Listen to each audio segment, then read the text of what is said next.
नमस्कार, मैं खुशी और आप देख रहे भिवानी हलचल। एक तरफ तो सरकार हर घर नल हर घर जल का दावा करती नहीं थकती, वहीं दूसरी तरफ जमीनी हकीकत पर देखा जाए तो आज भिवानी में जल की आपूर्ति को लेकर हाहाकार मचा हुआ है। स्थिति इतनी गंभीर बन चुकी है कि सरकार व प्रशासन को कई बार अवगत करवाने के बावजूद भी सरकार आमजन की मूलभूत सुविधाओं की पूर्ति के लिए कोई ठोस कदम नहीं उठा रही है। इससे स्पष्ट है कि आमजन को सुविधाएं मुहैया करवाने के प्रति प्रदेश सरकार की इच्छा शक्ति कमजोर है। ये बात युवा कांग्रेस के राष्ट्रीय सचिव धीरज सिंह ने सोमवार को भिवानी के वार्ड नंबर 25 के नरसान पाना स्थित कावड़िया मंदिर वाली में जनसभा को संबोधित करते हुए कही।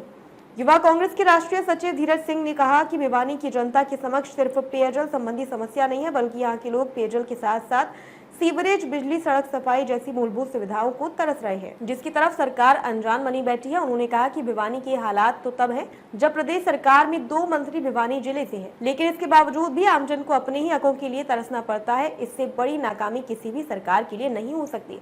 उन्होंने कहा कि प्रदेश सरकार जानबूझकर आमजन को सुविधाएं मुहैया नहीं करवाना चाहती है, क्योंकि भाजपा सरकार को प्रदेश में धरने प्रदर्शन करवाने की आदत सी हो गई है। ऐसे में वह चाहती है कि आमजन अपने काम धंधे छोड़कर सड़कों पर उतरकर धरना प्रदर्शन करते रहे। उस छोटी काशी को गर्दिश के अंदर ले जाने का काम भी भारतीय जनता पार्टी के विधायक ने किसी न किसी तौर पर, किसी न किसी रूप के अंदर जरूर से जरूर किया है।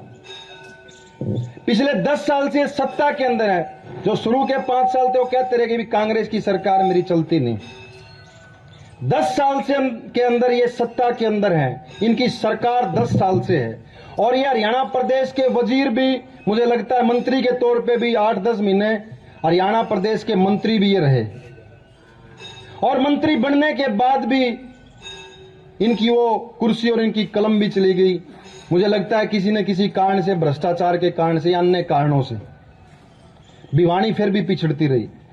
फिर से 19 के अंदर इनको विधायक बना दिया गया। आप सबसे एक वादा कि कोई सूत कसूत थी।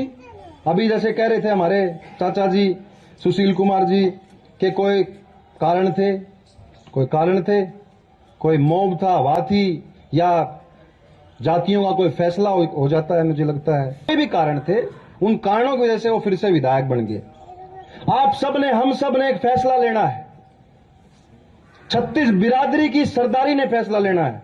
तमाम युवाओं ने फैसला लेना है। आने वाले 3 महीने के बाद विधानसभा के चुनाव हरियाणा प्रदेश के अंदर होने जा रहे हैं। 10 साल से भारतीय जनता पार्टी की सरकार है। एक फैसला लेना है कि इस सरकार ने आप लोगों के लिए और हम लोगों के लिए और छोटी काशी भिवानी के लिए क्या किया। ये सिर्फ आए और जात पात के नाम पर, धर्म मजहब के नाम पर बांट करके सिर्फ वोट लेने का इन्होंने काम किया, कोई विकास का काम नहीं किया। भिवानी को जरूरत थी औद्योगिक क्षेत्र की, भिवानी को जरूरत थी पीने के पानी की, भिवानी को जरूरत थी अच्छी सीवरेज व्यवस्था की, भिवानी को जरूरत थी बरसाती पानी सड़कों के ऊपर ना खड़ा हो उसकी, भिवानी को जरूरत थी सड़कों के अंदर गड्ढे ना बने, गड्ढों के अंदर सड़कें ना बने, अच्छी सड़कों की व्यवस्था हो, प्रत्येक घर तक स्वच्छ पीने का पानी जाए, हर एक घर के अंदर अच्छी सीवरेज की व्यवस्था के अंदर अच्छी पाइपलाइनें डलें, प्रत्येक भिवानी के युवा को रोजगार का अवसर मिले। भिवानी का युवा भी छाती ठोक करके सीधा सीना करके गुड़गांव, दिल्ली के अंदर प्राइवेट कंपनियों के अंदर जाएं, उनको जाते के साथ उनकी भर्तियां हो जाए। इन्होंने वो भी वादे किए थे। भिवानी के युवा को जरूरत थी सरकारी भर्तियों के अंदर अपना अधिकार और अपने हुकूक मिलने की, वो भी नहीं हुए। भिवानी का युवा खास करके पिछड़ता रहा। मेरी माताओं को सुरक्षा की जरूरत थी, बुजुर्गों को पेंशन की जरूरत थी, तमाम बीपीएल परिवार जो उनको प्लॉटों की जरूरत थी। 2-2 लाख रुपए कांग्रेस पार्टी की जिस समय सरकार थी, उस समय कच्चे घरों को पक्का करने के लिए कांग्रेस पार्टी के तमाम कार्यकर्ता और नेता आप लोगों के बीच में 2-2 लाख रुपए बीपीएल परिवार को देने का काम करते थे, उसको बंद किया। अब तक के लिए बस इतना ही। फिर होगी आपसे मुलाकात ऐसी एक और खबर के साथ। अब तक के लिए नमस्कार और देखते रहिए भिवानी हलचल।